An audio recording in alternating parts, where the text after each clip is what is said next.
继续咱来看有关交通的消息。即马赛车甲骑车，若是无让过路人先行过回条线，即马是爱罚甲6000块。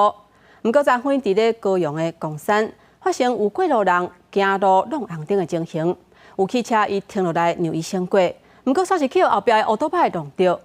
警方就讲，因会追查即个撞过红灯的人。也若有律师伊嘛出来讲，即个事故若是过路人违规引起的，一个过路人嘛爱负责。尽管过路人抢红灯过马路，汽车是停落等伊，无想到下一秒，汽车就后壁汽车弄着，汽车弄架飞到头前去，过路人却是亲像无代志相款离开。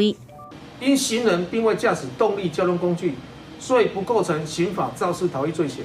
代志发生伫七八暗时，高雄公山区过路人虽然无构成造成事故逃走，不过警方会调看，敢毋是去查这个过路人身份、调查责任。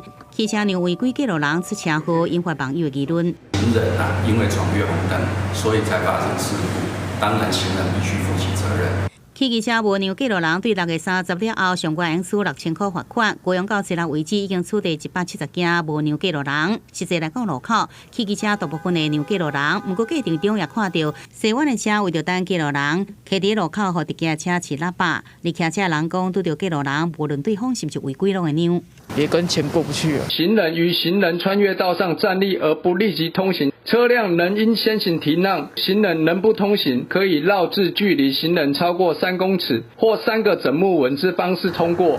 警方讲，过路人无行过路线过大路，依照道路交通条例处500块罚款。那过路人超讲来回，也是停伫过路线，汽车被检举无让伊，警方会参考客观的事实，那认定汽车违规属不得已，会判处违法。记者综合报道。